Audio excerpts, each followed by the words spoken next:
The long road to recovery. Flood-stricken Texans look to Washington for relief. I'm Robert Costa. We explain the hurdles Congress faces trying to get aid to Harvey victims. Plus, the president considers ending the dream for hundreds of thousands of undocumented immigrants. Tonight on Washington Week. Terrible thing, but the city's coming together. As the floodwaters recede in and around Houston, emergency search and rescue efforts continue, and new dangers emerge. Just so we can see them. Any obstacles on the other side? Tens of thousands of people remain displaced in the wake of Hurricane Harvey. And for those able to return home, water is a powerful thing. The grim and heartbreaking task of cleanup. President Trump, who plans to donate $1 million of his own money, is reassuring the Lone Star State that Congress will act quickly to provide federal relief. I think that you're going to see very rapid action from Congress, certainly from the president, and you're going to get your funding. We think you're going to have what you need, and it's going to go fast. But given the scale of the disaster and the fact that up to 80% of victims do not have flood insurance, a political battle is brewing over emergency disaster funds as Congress faces contentious deadlines to raise the debt ceiling and fund the government. Plus, will the president end the Dreamer program that protects hundreds of thousands of undocumented immigrants? We wade through it all with Abby Livingston of the Texas Tribune, Jeff Bennett of NPR, Philip Rucker of the Washington Post, and Gene Cummings of the Wall Street Journal. Celebrating 50 years, this is Washington Week. Once again, live from Washington, moderator Robert Costa. Good evening. Rescue and recovery efforts continue in Texas this evening, where much of greater Houston remains underwater. On Friday, the White House requested nearly $6 billion as an emergency down payment toward Harvey recovery aid. The Trump proposal is just a fraction of the estimated $200 billion it will likely take to rebuild the region. Here are some of the stats in the wake of Harvey. More than 100,000 homes were affected, and more than 32,000 people were displaced, and an unknown number of people remain stranded. There were 38 confirmed deaths, and as of Friday, more than 300,000 people have registered for federal aid. Texas Governor Greg Abbott is asking the federal government to pony up more than $125 billion to help with the recovery efforts, and that's before the full economic impact of the disaster is known. Jeff, we're 1 week later sitting here at this table, and we thought we were going to be in a September full of budget showdowns, a debt ceiling fight. But I wonder, and everyone's wondering, has Harvey changed everything in Washington? I don't think it's changed everything. I think the hurricane relief effort will definitely focus the minds of lawmakers who return on Tuesday. They want to give the appearance of being part of a functional body, given the stakes that you just outlined. And we do expect that they probably will quickly approve that initial $6 billion relief package the Trump administration is sending over. But I think, this moment of common cause, common focus has a pretty short shelf life because it does nothing to change the ideologies of members. It does nothing, especially for Democrats who take serious issue with the way the president handled the North Korean crisis this past month, his handling of the racial violence in Charlottesville. Those are serious issues that I think, will come to the fore again after this initial moment. Well, in addition to that, you have Senate Republicans who have been taking a beating for the whole August recess from their own president. Right. He attacked, at one point we counted up, and he'd attacked 7 senators. Only 1 was a Democrat. All of the rest were Republicans. And there's a lot of scratchy feelings between them and the president. So I agree with Jeff. They'll definitely pass with big bipartisan votes the money to clean up after the storm. And if they get the debt ceiling attached to it, then they could get that out of the way without needing the Republican conservatives in the House. But we move on from there, and I think pretty soon they'll all be back to form. Back to form? Really? You think so? Well, to play a little contrarian, you have to remember that some of the biggest troublemakers in the U.S. House are Texas Republicans, and their districts are literally underwater right now. And so you now hear them saying, let's not play any political games with this funding. And so I think what we may see that will be a different dynamic is the largest regional voting bloc in the Republican caucus might suddenly be willing to deal a lot more than they used to be. And Phil, we've seen the Freedom Caucus and the Trump White House today, on Friday, walk back their demand to have the border wall that the president so wants as part of this budget package in September. That seems to be a little bit of a change. It is a change, but they're not walking back the demand for the border wall. They're just postponing it. What we think is going to probably happen over the next few weeks is a short-term funding bill gets passed into Congress, potentially with bipartisan support, but that's only going to table the debate over the border wall until the end of this year. The president wants that wall. He wants $1.6 billion in funding to start building it. It's a major campaign promise for him, and I think a lot of Republicans in the House want to help him get that. But the leadership, the Republican leadership in the House and the Senate, they're not so keen on this wall, and it's going to be a showdown that we might see in September, or Jeff, December, rather. Phil's saying that there's going to be kumbaya now, but this whole budget fight and even the debt ceiling could come back later in the year? Absolutely. I will say, to the president's credit, he has gotten high marks for the way he's handled the initial storm relief, and I think there will be a decent well of goodwill for him in these initial weeks. But I think Phil is spot on. I think this is well. This is just kicking the can the down other the road. oddity here is that all of a sudden we have two other really, really divisive issues thrown into the September mix, and that is the DACA. We'll get to that later in the show. Right, but the idea that you're going to have these fiscal fights and including billions to go to Texas, and then let's just toss in healthcare and immigration, because both of them could rear their heads. And in that case, could there be more divisive issues? Do you think healthcare comes back even though it failed this summer? Well, in the Senate, there are bipartisan efforts, and there is a bill to try to stabilize the insurance market.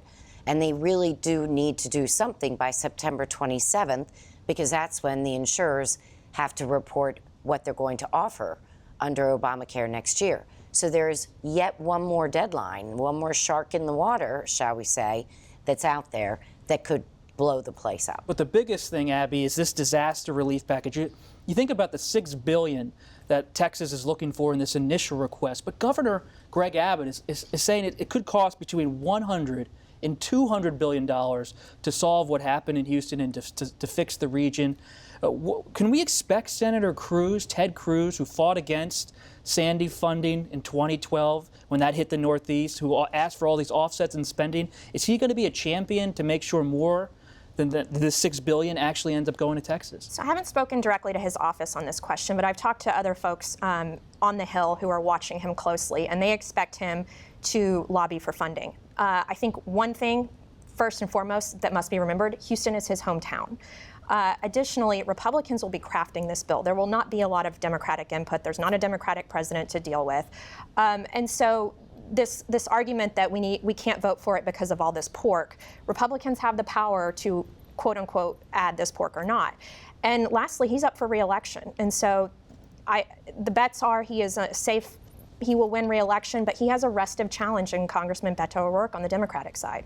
And it shows really why so many lawmakers have taken great pains over the years to not politicize issues of relief aid, because they never know when they're going to find themselves on the receiving end of needing billions upon billions of dollars. And Phil, this budget fight is complicated.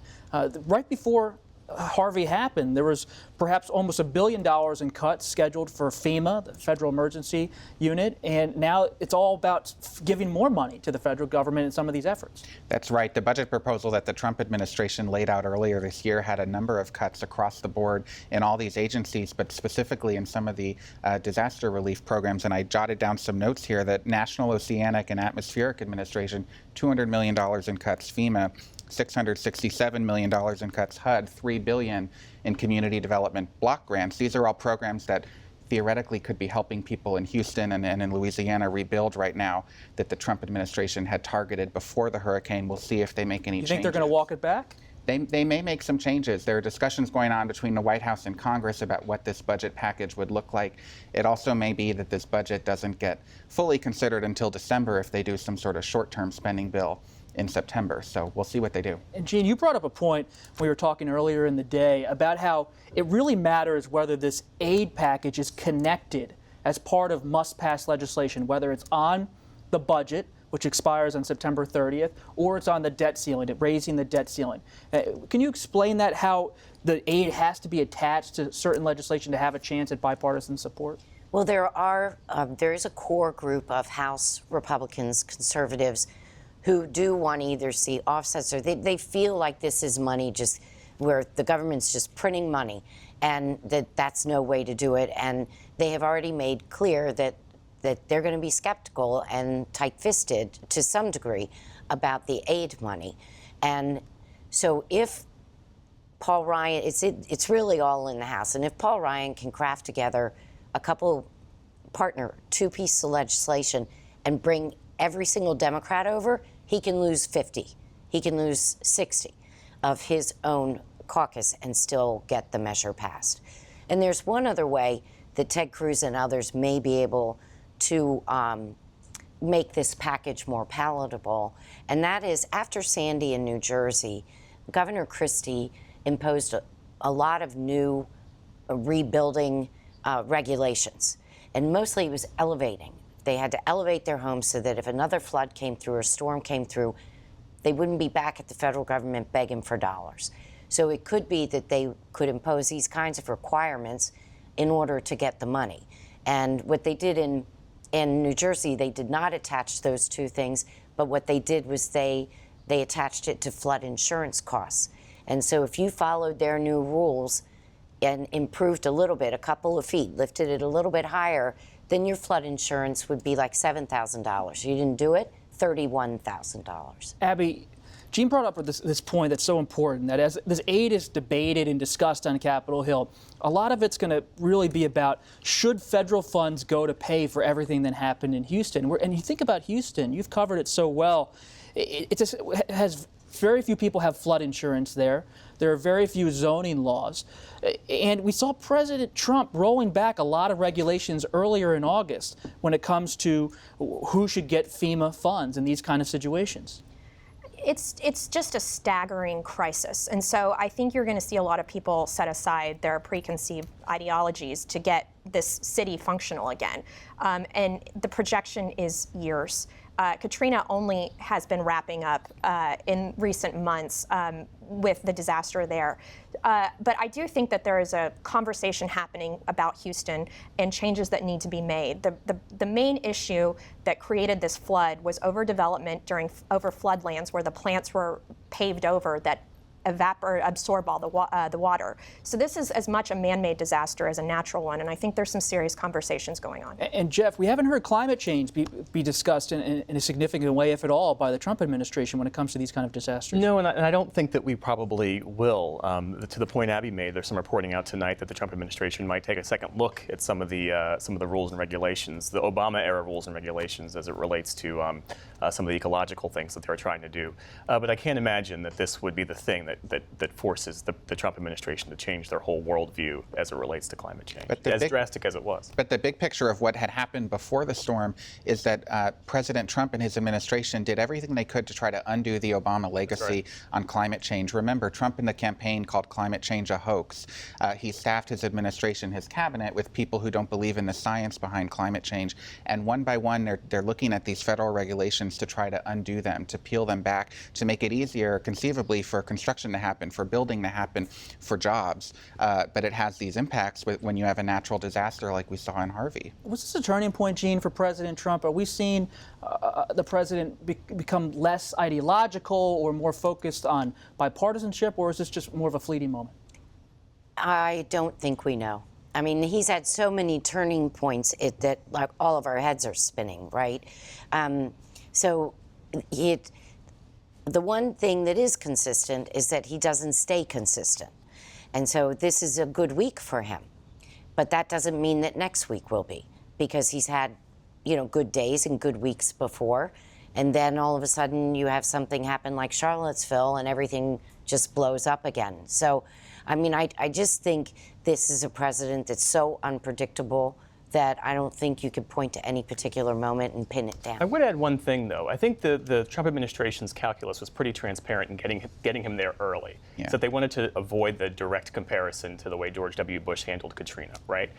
The other thing I think the president had going for him was that the people who he put in charge of addressing the relief effort actually, unlike the George W. Bush administration, actually had deep experience in emergency management. You have, Brock Long at FEMA, you have Tom Bossert, you have even General Kelly as the chief of staff, who was the former DHS head of DHS. And so in that way, I think he gets deserved high marks for that response. That's a great place to turn, because the president faces choices about who he has represented, whether it's at FEMA with Brock Long. He has choices on policy about how this presidency is defined. And beyond Hurricane Harvey and the tragedy in Houston, immigration policy is also on the minds of many in Texas, where there is a large immigrant population. President Trump has said he will announce his decision about the future of DACA, the Deferred Action for Childhood Arrivals program, next Tuesday. President Obama, you remember, established DACA to protect undocumented young people who were brought to this country as children. Here's what Mr. Trump said about DACA back in February. We're going to show great heart. DACA is a very, very difficult subject for me. But you have some absolutely incredible kids. I would say mostly. They were brought here in such a way. It's a very, very tough subject. We are going to deal with DACA with heart. House Speaker Paul Ryan and other Republicans are urging the president not to rescind DACA. It really brings up the question, Abby, of no issues debated in isolation. And President Trump's looking at DACA as people in Houston are looking for new construction. You have 120,000 people in Texas who are covered under the DACA program. Do you see Houston in any way as changing the president's tune when it comes to this signature issue of immigration? I don't know about the president's tune, but I think within the state right now, whether you're talking about the border wall or any other really divisive issue or DACA, there's just no bandwidth for it. I mean, there really is a situation where people are still. Houston's the population center of the state, and even though it's a massive state, everyone knows someone there who is being affected by this. And so it's really just a furious rush to deal with the problem at hand, and everything else is a distraction. Phil, the president just seems torn when it comes to DACA. Why is that? He does. He's a hardliner when it comes to immigration broadly. We all know the chants from the campaign rallies about the border wall, but this DACA program is the one piece where he's not so easily pinned down, and he's hearing a lot from different sides. As we just heard him say, he's thinking about the issue with heart. He's hearing from his daughter, but also from a lot of business CEOs, from others in his administration saying, don't terminate this program. This is important. These are Americans. These are people who are growing up here and have come here through no fault of their own. And at the same time, he's trying to satisfy this restive base that wants a solution to the immigration issue, to the illegal immigration issue. They want an answer. And he does have a middle path that he could try to take. And it's possible what he could do is to not terminate the program, but to announce that he's phasing it out. And what that would do, these visas last for 2 years, and then they have to be renewed. And so they would stop issuing renewals. And this would benefit him in two ways. First of all, he could go back to his base and say, I did it. It's ending, DACA as we know it. And then it would also create this steady drip bit of pressure on Congress to step in and pass a dreamer's law. And they've had them on the books. But in the first, if he goes this route, in the first quarter, 55,000 of the kids, the DACA kids, would lose their visas. The next quarter, it's almost 80,000. And so you could see how that pressure would build on Congress. In their real lives. Yes. Yeah, and that's right. I spent most of the week talking to dreamers, the term used for DACA participants. And I have to tell you, the words that they hear from the president ring hollow. Today he said, we love dreamers, we think dreamers are terrific. The thing is, they do not believe that the president, who has been reflexively against pretty much every Obama policy, would in some way defend this one. And what they feel like, and I talked to one guy who crossed with his mom illegally from Mexico to Arizona when he was 10. He's now 29. And I said, you've been here for 19 years. Why haven't you applied for citizenship? And his response was that he didn't see a line to get in. There was no route for him. He said he couldn't get a family-sponsored immigration because his entire family was here illegally. He didn't qualify for the program for high-skilled workers. So DACA is all he has. And he feels like, if the president does take steps to phase it out, he'll lose his driver's license, he'll lose his work authorization, and he feels like he has a huge target on his back because in order to get DACA protection, he had to hand over all of his information to the government to pass a background check. So Can we? That's so true, Jeff. I mean, this affects hundreds of thousands of people's lives who are here in the United States. But Abby, I wonder about Gene's point. If the burden then shifts to Congress to pass legislation, could we expect House Speaker Ryan and Leader McConnell in the Senate to cobble together something that conservatives could like, but in effect keeps DACA going? I mean, I could imagine that happening, and it's just really hard to see how they can spend a lot of time on that issue when they've got 50 other things blowing up at the same time. So my guess is they're just looking for the quickest solution that they can find. The last time the Dreamer bill came up in the Senate, it got 55 votes. So that's how close they came. It needed 60 because of the filibuster rule. But I think if you add this kind of pressure to those senators, where they're hearing from those families all across the country, I think that they might be able to get those last 5 votes. In the House, the question is, what would the Democrats do? If the Democrats were to line up behind a bill, then Paul Ryan has a lot more room. And Trump's advisors know how explosive this is politically, especially with the hurricane recovery going on in Texas. Our friend Hallie Jackson asked at the press briefing today about a man who is a dreamer, who's covered in a DACA program, who's actually providing relief work to help those hurt in the hurricane. And the press secretary, Sarah Sanders, couldn't really provide an answer for what would happen to that gentleman. And these are the stories we're going to hear on the news and in the newspapers and on the radio over the next few weeks if they were to phase out the program. I think this week in particular shows how, politics, this is not an academic pursuit. Harvey and DACA have real life consequences and affect people in very real ways. Abby, when you think about the president, do you think he's getting influenced by General Kelly, his new chief of staff? As Phil said, his son-in-law Jared Kushner, his daughter Ivanka. Is he actually maybe changing a bit? He seems somewhat more predictable in a little bit, going down. I mean, there is more organization to what we're seeing, and he certainly hasn't inflamed things this week like it has been in the past. We have to leave it there, because before we go, I want to pause to send our thoughts and prayers to all the people in Texas who have been affected by Harvey. We live in a country where partisan and bitter fights seem to be part of our lives. And that probably won't change anytime soon. But we live in America, and America is more than politics. It's people, good people, strangers even, who in times of need reach out with a hand from the edge of a boat or wrap their neighbors in blankets. Police officers and the National Guard working alongside hundreds of volunteers. We saw America in Texas this week, and we thank those who work so hard and who continue to make the sacrifices necessary to help the victims and to begin the recovery. If you would like to help the victims of Harvey, who will be in need for many months to come, make sure you check out our website for a list of charities where you can donate money or volunteer if you are in the area. You can find that at washingtonweek.org/Harvey Relief. Our conversation will continue on the Washington Week Extra, where we'll tell you why President Trump may be on a collision course with his new Chief of Staff, General John Kelly. You can find that on our website later tonight at pbs.org/Washington Week. I'm Robert Costa. Have a great weekend.